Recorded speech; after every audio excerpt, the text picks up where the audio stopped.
Acompáñeme porque ya está con nosotros Carlos Polimeni. Carlos, ¿cómo estás? Buenas noches. Bien, buenas noches. Complacido de volver a tu programa. Bueno, para mí es un honor que estés con nosotros. Está también Pacho O'Donnell aquí en el estudio, que estaba escuchando detrás de cámara qué era lo que estábamos diciendo.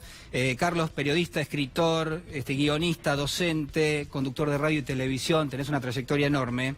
La verdad que es un gusto y proponerte un poquito, quizás una lectura relacionada con esto, ¿no? Hay una construcción por parte del gobierno de qué es lo que se supone que tenemos que interpretar que fue este ciclo político. Sin lugar a dudas, ¿no? Pensaba que si miramos esa época, la de respiración artificial, que es un momento clave, el cambio de la década del 70 al 80, pero todavía durante la dictadura militar. Sí. Respiración artificial de Ricardo Piglia, Los pichiciegos de Fogwill y Flores robadas en los jardines de Quilmes de Jorge Asís. Son tal vez las tres obras cumbres de la literatura de los primeros 80 en la Argentina. Sí. La literatura de transición lenta hacia la democracia.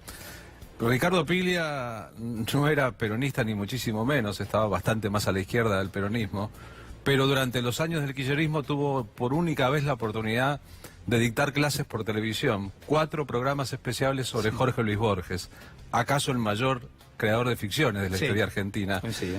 Al que además el macrismo, el pequeño macrismo ilustrado, unos pocos macristas que alguna vez leyeron, suele considerar muy importante en su condición de antiperonista, ignorando que Borges fue socialista libertario, fue anarquista, escribió un libro de loas a la Unión Soviética después de 1917 que luego quemó, fue radical de Hipólito Yrigoyen y finalmente, como buena parte de la clase media ilustrada, resultó antiperonista cuando apareció el fenómeno del peronismo.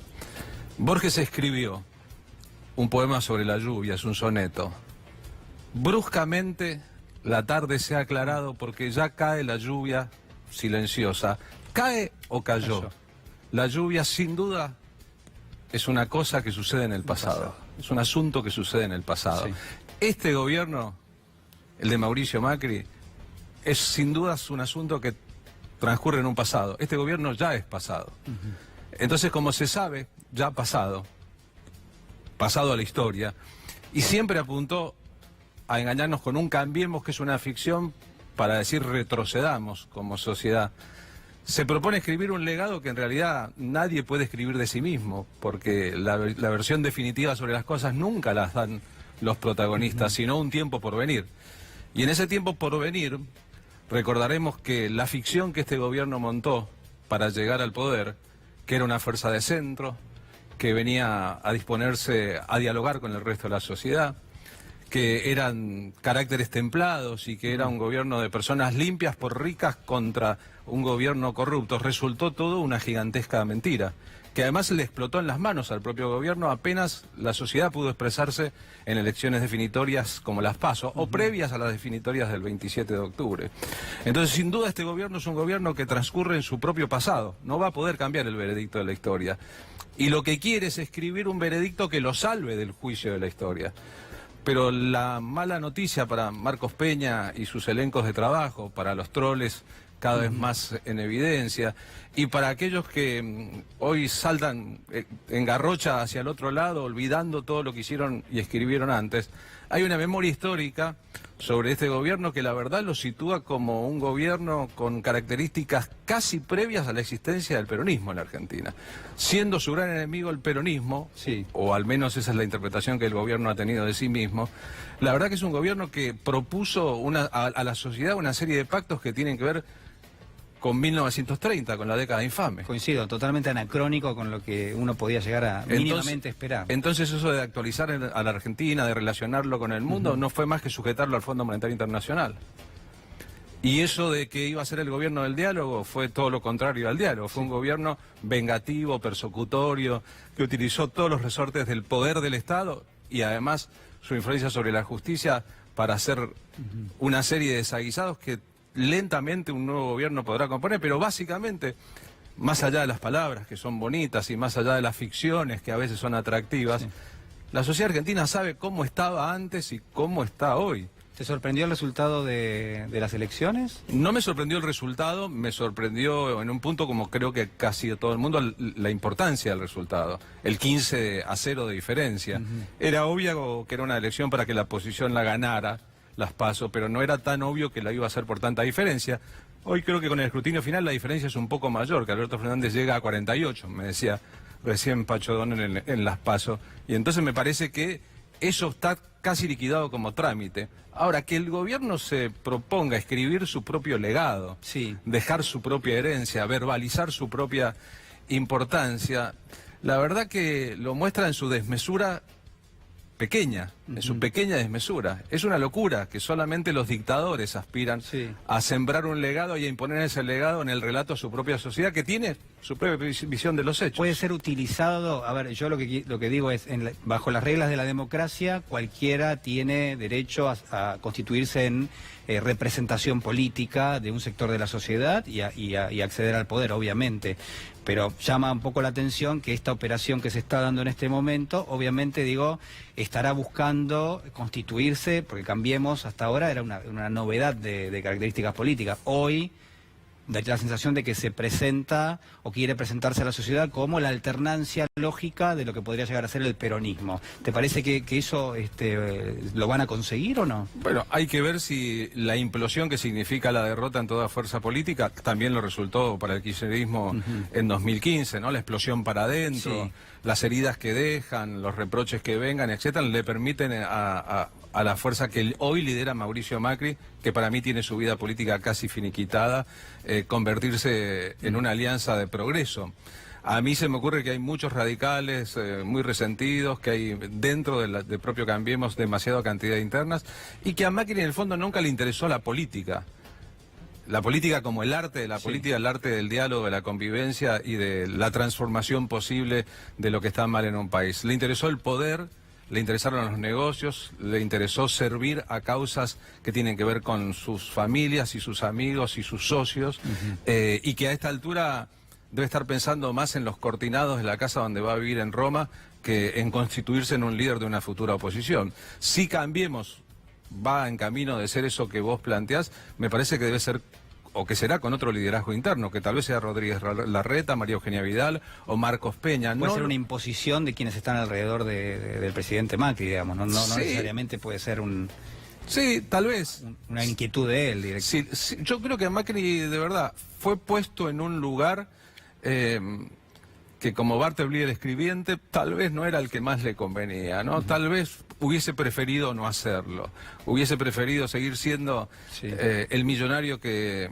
siempre fue, el bon vivant que siempre fue, el conquistador serial de mujeres que siempre fue, más que tener que trabajar de presidente de una nación.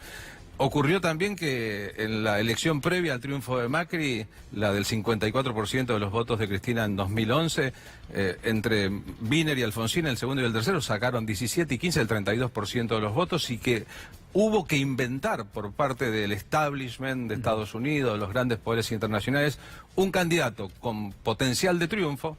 Era el alcalde de la Ciudad de Buenos Aires, el jefe de gobierno de la Ciudad de Buenos Aires, y rodearlo de otras fuerzas a las que, como bien diría Borges, no las unía el honor, sino el espanto. ¿No? El espanto de no poder ganar elecciones. Entonces se unieron no por amor, sino por espanto. Y han gobernado espantosamente y sin amor, como está claro. Quiero mostrarles las declaraciones de José Luis Rodríguez, el Puma, que se entrevistó con el presidente en el día de hoy, que tiene que ver con esto que estábamos hablando. Lo escuchamos. ¿Chances de poder ganar en octubre? Totalmente, muchos chances, porque la gente, yo creo que no debe cambiar, sino va a venir otra parte del plan de gobierno, que es ahora la gente. Ya las obras están hechas, ahora viene la parte social. Falta tiempo, la gente recapacita.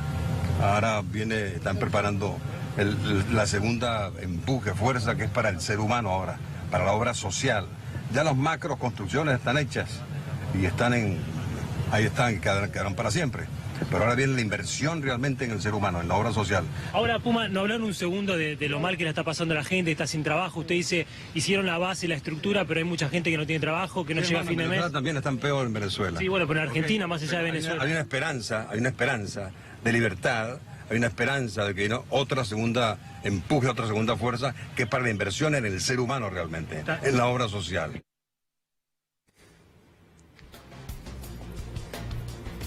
¿Qué decir? No sé. Es decir, en medio de la crisis política y social, en medio de la crisis económica de hoy, con la 9 de julio llena de gente comiendo polenta, con crímenes por parte de la policía o los vigiladores que tienen a un porcentaje importantísimo de la sociedad, con la angustia de salir a la calle y que tenga más poder el uniforme que la lógica, con los gobernadores golpeándole la mesa a Macri diciéndole nos estás jodiendo, etcétera, etcétera.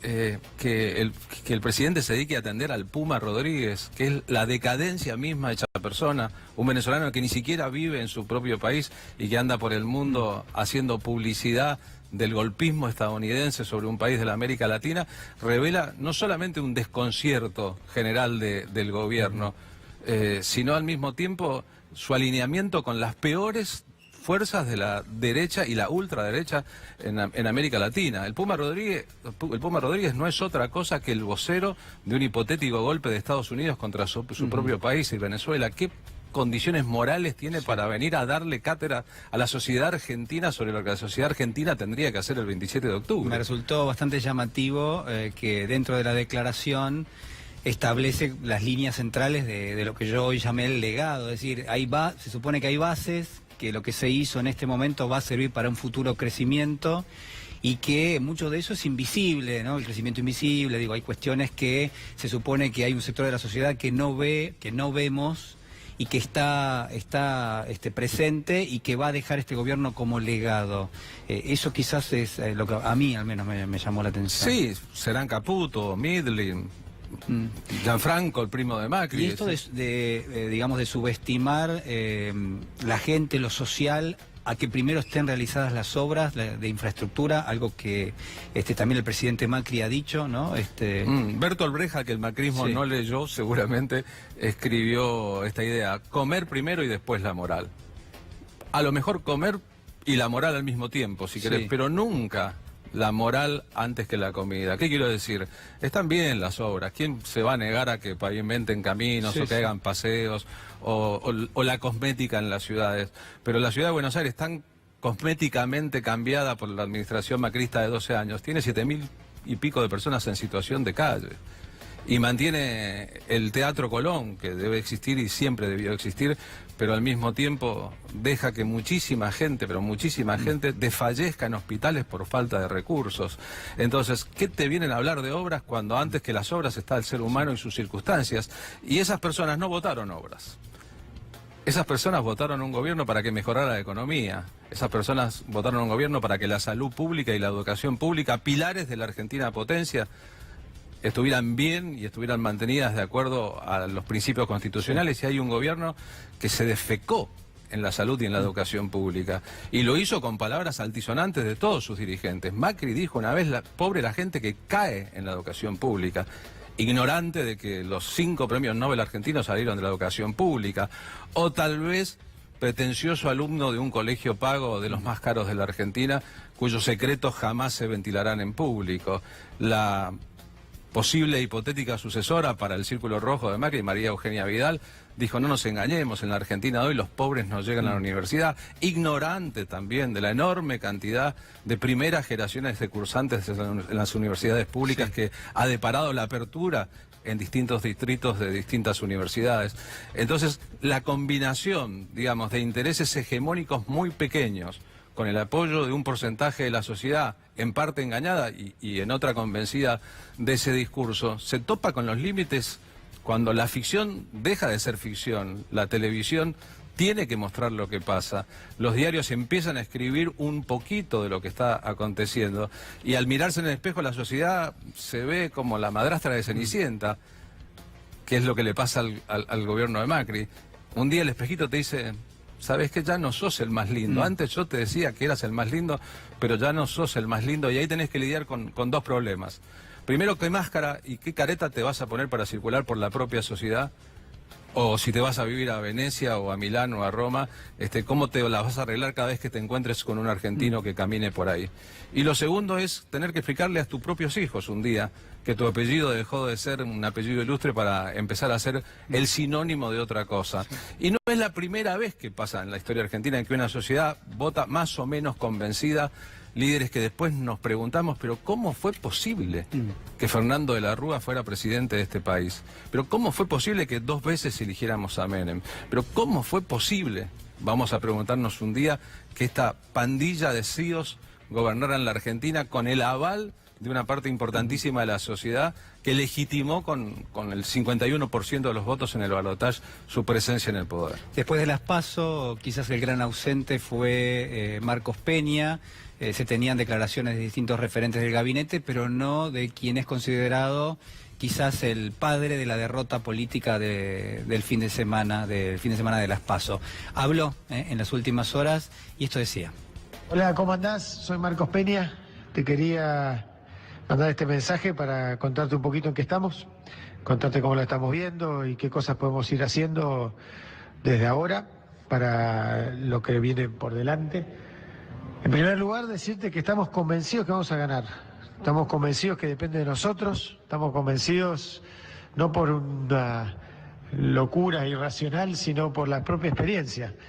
La PASO 2015, Mauricio quedó 15 puntos abajo de Scioli. Todos decían que era imposible llegar al balotaje. Llegamos al balotaje y después ganamos. Bueno, un audio que se les envió a los militantes de Cambiemos. Qué lindo todo, ¿no? O sea, reapareció por WhatsApp. Está siendo irónico, me parece. Sí, dijo que la diferencia en las PASO anteriores han sido del 15, sí. Tengo entendido que la matemática indica que fue del 8%, y no del 15%, y utiliza una terminología, digamos, que de no ser un cheto culto, uno intentaría corregirle. Habla de la locura irracional. ¿Vos conocés alguna forma racional de locura, no, por ejemplo? En general no. Y entonces ahí ves el vacío del discurso, y por otra parte, el teorema que Adrián Paenza había planteado en público la otra vez de salir a conseguir votos. Si yo consigo que 2 personas voten lo mismo que yo, si esas 2 personas consiguen lo mismo, finalmente se llega inmediatamente a un triunfo de proporciones repartido, pero de tal manera que mandás 10 WhatsApp y conseguime 10 votantes. ¿Pero por qué? ¿Por qué mérito? ¿Porque somos lindos? ¿Porque somos jóvenes? ¿Porque somos modernos? Así se vota, digo, en una sociedad, porque no hay una explicación en el WhatsApp para su propia tropa de Marcos Peña qué aspectos del gobierno se podían resaltar. Y yo le pregunto a cualquier funcionario del gobierno, bueno, decime qué hizo bien Macri. O sea, dame los datos estadísticos que marquen en qué rubro aumentó la calidad de vida de los argentinos que no sean dueños de empresas en este lapso de 4 años. Bueno, ha sido una de las grandes falencias, creo, de la campaña, ¿no? Cuando el propio presidente Macri dijo, bueno, esto no tiene que ver con los argumentos, esto hay una cuestión de militancia, una cuestión de creer, del futuro, de lo que es parte de esta especie de transición, sacrificio ahora para disfrutar más adelante, ¿no? Pseudo religioso, ¿no? Sí, Algo místico. Sí, como Pipo Chipolati, ¿no? Sí. El primero te lo regala, el segundo te lo cobran, digamos. Pero me parece que al respecto la sociedad les ha dado una lección, sí. ¿No? Que es dable suponer que se repetirá el 27 de octubre. La verdad no es con promesas como se gobierna. Con promesas quizás se llega a un gobierno, pero luego cuando vos tenés que salir a la cancha y jugar, tenés que, ya que a Macri le gusta tanto la metáfora futbolera, que prácticamente es la única que domina, y más o menos, porque muy buen jugador de fútbol no es, y me consta, es que tenés que jugar los partidos, y además tenés que hacer goles, y tenés que tener el pundonor de transpirar la camiseta, y nada de eso ha hecho este gobierno, que simplemente ha transcurrido. Es un gobierno que ha transcurrido y que se va a preocupar dentro de unos años por rescatar algún aspecto, y va a encontrar muy poco, que no sean los elogios de Vargas Llosa, el Puma Rodríguez, sí, o las imitaciones de Freddie Mercury, porque de verdad no va a encontrar en sí mismo, pasado el tiempo, como suele acontecer, como le habrá pasado a Fernando de la Rúa antes de partir al cielo de los presidentes, o como le estará pasando a Carlos Menem, encontrar elementos que le ayuden a hacer su propia evaluación final. De Menem podríamos decir que al lado de Macri hasta parece un socialdemócrata. Y mirá que Menem fue mucho. Las hizo todas. Las hizo todas. Carlos, te quiero agradecer muchísimo. Estás en Radio Colonia, en el programa que se llama La Tarde con Carlos Polimeni. Todos los días, sí, de lunes a viernes, de 14 a 17. Perfecto. Bueno. Y nos divertimos y hacemos buena radio, que siempre es importante. Muy bien, muy recomendable. Muchísimas gracias, Carlos. Gracias a vos por la invitación.